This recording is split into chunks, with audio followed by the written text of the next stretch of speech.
On le traitait de fou, mais ce que l'histoire a ignoré, c'est que ses œuvres, qui se vendent aujourd'hui à des millions de dollars, ne sont pas le fruit de sa folie, mais de la stratégie la plus sensée jamais vue pour surmonter la douleur émotionnelle. Dans cette vidéo, je vais te révéler les 4 ancrages qu'il a utilisés pour transformer la solitude en l'art qui l'a rendu immortel. Et reste jusqu'à la fin car je te donnerai 2 outils gratuits, scientifiquement prouvés, pour que toi aussi tu puisses transformer l'adversité en clarté. Ils t'aideront à affronter les moments difficiles, la solitude et la douleur. Vincent van Gogh n'était pas fou. Il s'est simplement consacré très sérieusement à explorer sa façon de ressentir. Il explorait ses sentiments pour les identifier et les connaître, afin de pouvoir les individualiser et d'analyser comment cohabiter avec eux. Pour mener à bien ce travail d'exploration dont je te parle, il disposait d'une arme principale, un outil pour lequel d'ailleurs il est aujourd'hui mondialement connu.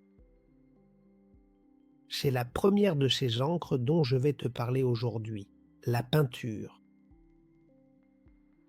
Mais Van Gogh ne peignait pas pour plaire aux gens, il peignait pour s'aider lui-même. Van Gogh peignait pour apprendre à se connaître, pour refléter sur la toile ce qu'il ressentait et pour ne pas céder face aux problèmes mentaux qu'il traînait.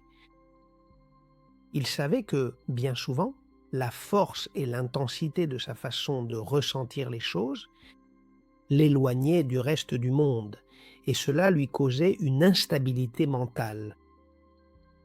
Et il s'est consacré sérieusement à travailler pour l'éviter. Ce qui est surprenant, c'est la manière dont il l'a fait.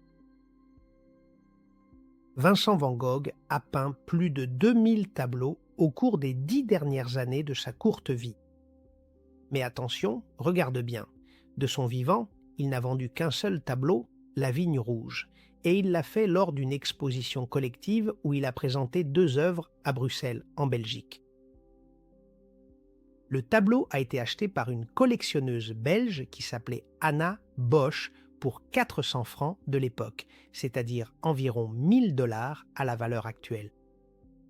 Et aujourd'hui, ce tableau fait partie de la collection permanente du musée Pouchkine à Moscou.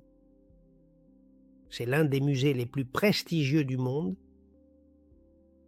Eh bien, malgré le fait de ne pas vendre les magnifiques tableaux qu'il peignait avec passion et de savoir pertinemment qu'il ne les vendrait probablement jamais, il continuait inlassablement à peindre chaque jour, avec une détermination admirable. Et il le faisait. De plus, malgré le fait de vivre dans une pauvreté extrême, qu'est-ce qui peut pousser quelqu'un à continuer de créer jour après jour, quand ses circonstances personnelles l'invitaient à abandonner et à se laisser aller? Tu vas encore être surpris. Mais il n'est pas difficile de comprendre ce qui poussait réellement Van Gogh à peindre chaque jour. Il y avait 3 réalités. Son intelligence, qui lui permettait de comprendre l'importance de chercher, son désir presque passionnel de chercher, et de trouver des moyens de cohabiter avec lui-même et d'être conscient de la force et de l'intensité de ses sentiments. Et comment ceci pouvait finir par nuire à son esprit. Une fois ces 3 réalités identifiées, quels ont été les chemins qu'il a empruntés pour ne pas abandonner sa quête passionnée et pour ne pas s'abandonner lui-même non plus? Dans ce cas, il y en eut 4. S'explorer sans relâche et avec une curiosité insatiable, utiliser la peinture comme un moyen d'expression artistique profond et personnel, maintenir une communication constante et très significative avec son cher frère Théo, et rester en contact étroit et authentique avec la nature environnante. Vincent van Gogh n'était pas un fou, et il n'était pas seulement un peintre, c'était un véritable génie, et aujourd'hui tu vas le comprendre. Il a compris que la meilleure façon d'étudier en profondeur ses émotions et ses sentiments si puissants était de peindre. Il les a analysés, les a peints, puis s'est consacré à les étudier. Il cherchait à individualiser et à objectiver chacun d'eux. Et ces tableaux étaient pour lui, d'une part, évidemment, une manière de s'exprimer, mais d'autre part, c'était sa meilleure façon d'essayer de guérir. En mai 1889, il s'est volontairement interné au monastère de Saint-Paul à Saint-Rémy, qui se trouve au cœur de la Provence française, et le monastère servait d'asile, mais aussi de clinique psychiatrique. Et pendant un certain temps, en fait, il a reçu un traitement pour se rétablir. Et dès qu'il s'est senti mieux, il a recommencé à peindre. Et où peignait-il ? Dans l'atelier qu'on lui avait aménagé, dans les jardins, dans les champs autour du monastère et dans les oliveraies qui se trouvaient aussi là-bas. Et pendant son séjour au monastère, il a réalisé plus de 150 peintures et plus de 100 dessins, parmi lesquels une œuvre sur laquelle nous allons nous attarder aujourd'hui tout particulièrement. La nuit étoilée. Et en commentant avec toi cette œuvre, nous allons revoir ensemble les deux premiers chemins qu'utilisait Van Gogh, s'explorer lui-même et peindre, ce qu'il découvrait dans cette exploration. Quand tu regardes la nuit étoilée, ne le fais pas comme si tu observais un ciel nocturne avec des étoiles, car ce n'est pas cela que l'auteur a peint. Van Gogh a peint la réalité amplifiée de ses émotions, et c'est cela qu'il voulait montrer sur la toile. Le tourment qu'il souffrait à l'intérieur de lui, mais pas seulement cela, aussi son espoir. Il peignait ce qu'il trouvait en lui-même, il ne peignait pas ce que ses yeux contemplaient.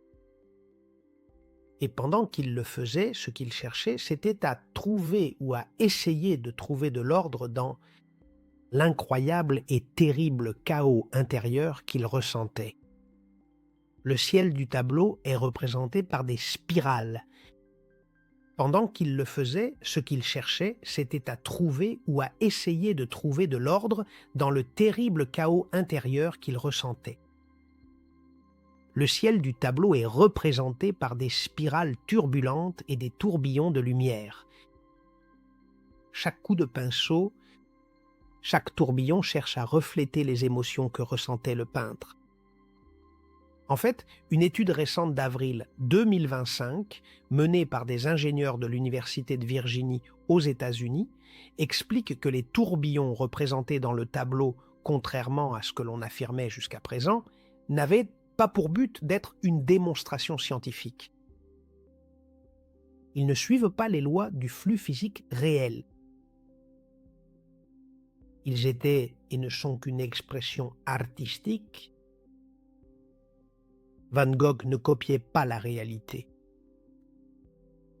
Il explorait, poursuivait, capturait et reflétait ses émotions. Le grand cyprès sombre qui apparaît. Merci. Au premier plan du tableau, il fonctionne comme un élément qui s'élève depuis la terre, jusqu'au ciel. C'est le pont entre le monde physique dans lequel se trouvait Van Gogh et le cosmos infini, dans lequel il vivait avec ses sentiments et ses émotions. Les étoiles et la lune dans le tableau ne sont pas de simples points de lumière anodins et tranquilles.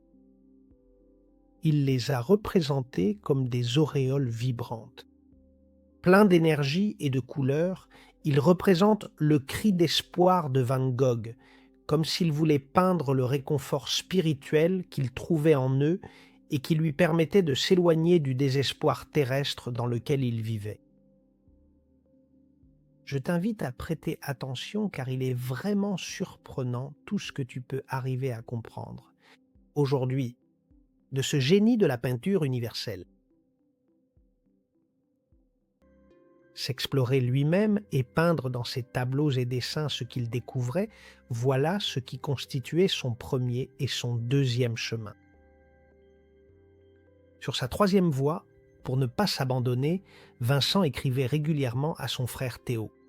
Il était son confident et, dans ses lettres, il lui décrivait comment il était capable de très bien comprendre les causes de sa solitude et de son instabilité mentale. Et dans l'une d'elles, pour montrer la force avec laquelle il ressentait ce désir de peindre, Vincent écrivait à Théo. Il lui disait « Je sens en moi un feu que je ne peux pas laisser s'éteindre. Au contraire, je dois l'attiser. » Théo était son unique soutien et son seul lien étroit avec le monde. Il était le seul à le soutenir émotionnellement et financièrement, et leur communication était constante. En fait, plus de 650 de ces lettres ont été conservées. Elles constituent une véritable biographie spirituelle, artistique et psychologique du peintre. Et elles sont aussi la garantie que ce que je te raconte est exactement comme je te le raconte. Van Gogh, dans son courage et son génie, analysait constamment ses sensations, ses sentiments et peignait sa solitude, puis il partageait tout cela avec son frère Théo. Peux-tu t'imaginer arriver à cela? Peux-tu imaginer ce que cela représentait pour lui d'avoir constamment besoin de le faire? Parce que Van Gogh ne se contentait pas de souffrir et de ressentir la solitude. Il s'arrêtait, réfléchissait, essayait d'objectiver ses émotions, il les peignait, et ce qu'il découvrait, il le partageait avec Théo, son frère. Le faire l'aidait à pouvoir les comprendre. Dans l'une de ses lettres, il expliquait « Que ce soit dans la figure ou dans le paysage, je voudrais exprimer non pas une sorte de sentimentalisme mélancolique, mais une douleur profonde. » Cela ne devait pas être facile à faire jour après jour pendant des années dans la solitude et en sachant que cela, à quoi il consacrait ses efforts, n'avait d'autre but que de s'explorer et de s'aider lui-même. Van Gogh n'était pas seulement un génie, il était aussi un homme courageux. Grâce à son intelligence, il a su identifier son problème. Avec son désir profond de pouvoir vivre en paix avec lui-même, il a cherché des chemins. Pour y parvenir, et conscient de la force et de l'intensité de ses sentiments et sensations, il a choisi d'explorer en lui-même. Il a utilisé la peinture comme véhicule et les lettres à son frère comme thérapie. Mais il me reste encore à t'expliquer la quatrième voie qu'il utilisait. Mais avant cela, si tu le permets, je pense que nous devrions nous arrêter un instant et faire une brève, très brève, analyse. Pendant que nous analysons comment Van Gogh cherchait les causes de ses problèmes, posons-nous la question. Que faisons-nous, nous? Tristement, la réalité est que bien souvent, nous fuyons lorsque nous ressentons de la tristesse, de l'anxiété ou de la solitude. Au lieu de réfléchir à pourquoi nous nous sentons ainsi et à ce que nous pouvons faire pour sortir de cet état, ce que nous faisons, c'est essayer de nous distraire. Nous sortons prendre un café, nous nous accrochons à notre téléphone et à ses applications, ou nous nous mettons à regarder des séries à la télévision. Combien de fois, au lieu de simplement fuir, t'es-tu réellement demandé le pourquoi fondamental de cette situation? Je me sens comme ça. Que puis-je faire pour arranger cela? C'est l'une des grandes erreurs de notre société moderne. Nous ne regardons que les effets, nous ne nous interrogeons pas sur les causes. C'est comme si, imagine que tu es allongé au milieu d'un champ et qu'il commence à pleuvoir. Et ta préoccupation était que tes vêtements soient mouillés sans penser que ce que tu dois faire, c'est trouver un abri pour te protéger de la pluie. Quel est le vrai problème? Que tes vêtements soient mouillés ou que tu n'aies pas de toit pour te protéger de la pluie? Pense à quelque chose qui se répète dans ta vie. Une douleur, une émotion, une dispute qui revient encore et encore, une sensation de blocage. Pense à un autre exemple. Si tu commences à ressentir des douleurs dans les articulations, cela veut généralement dire que ces articulations sont enflammées.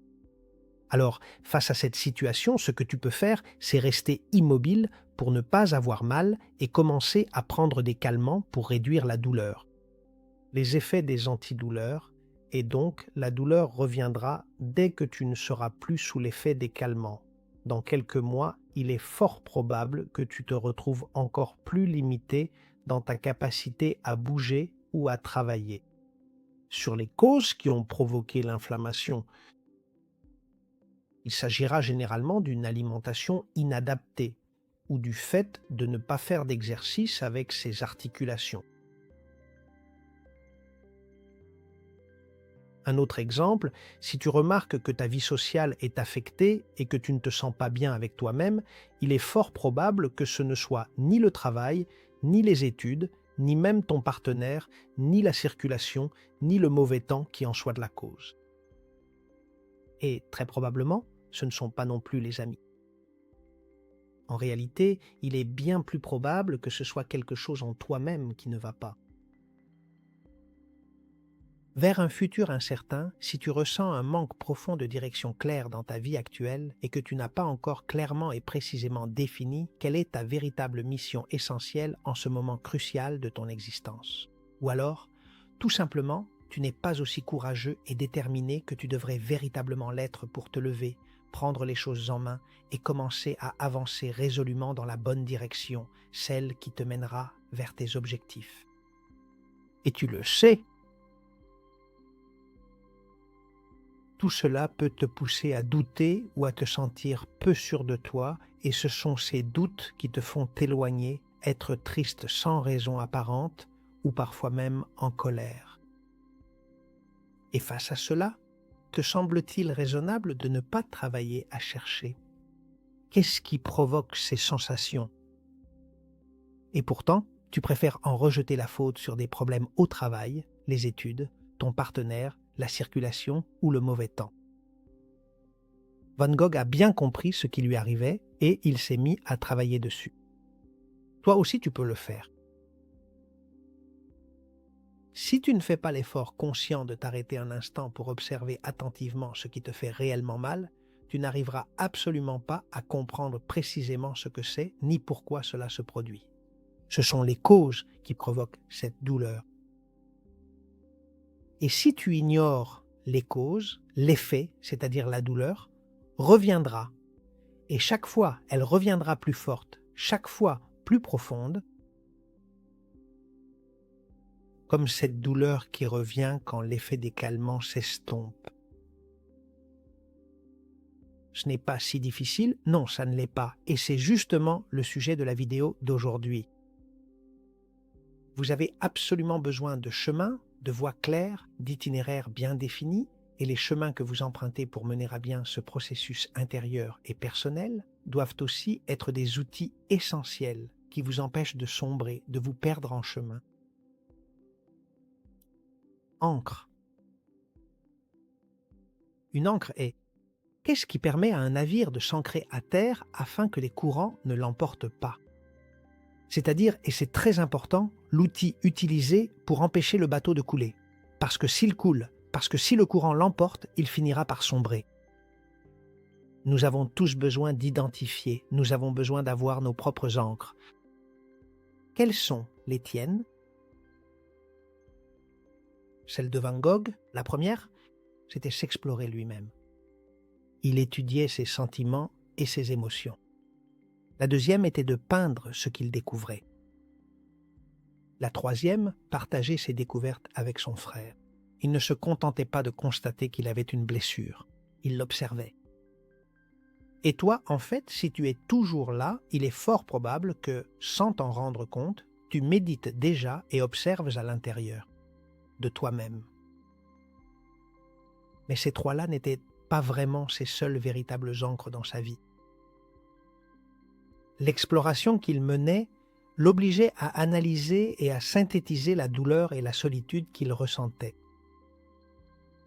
Il utilisait la peinture comme un moyen de visualiser ses sentiments et sensations les plus profonds.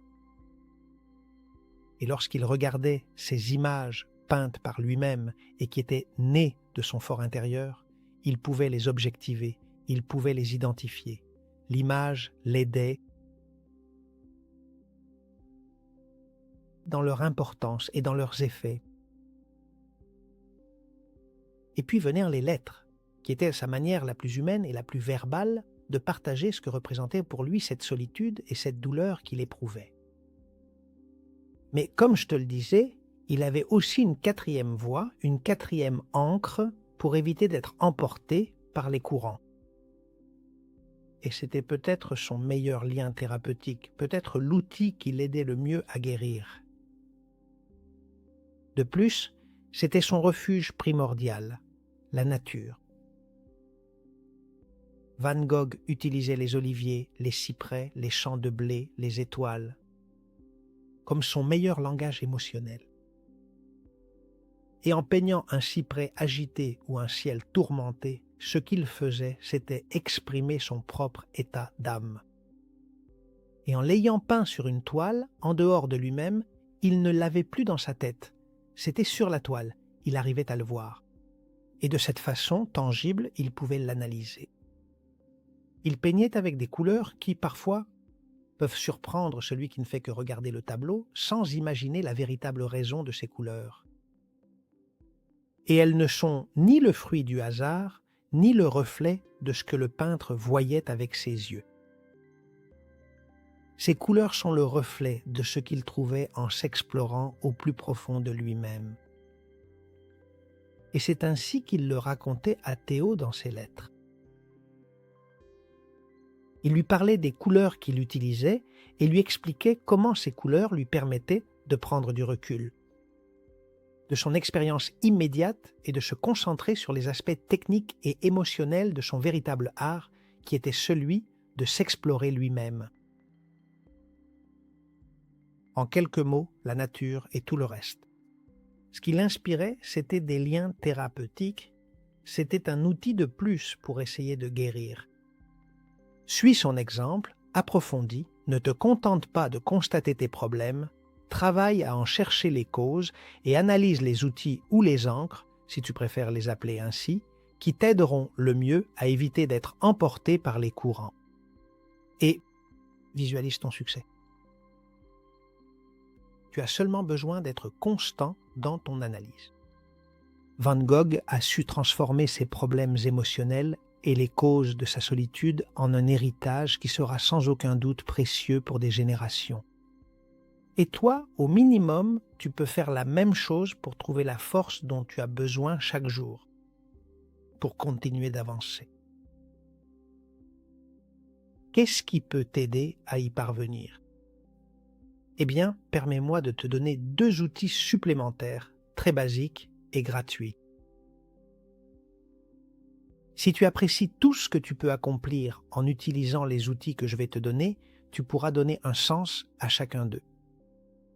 Ils sont simples, faciles et surtout, comme je te le disais, gratuits.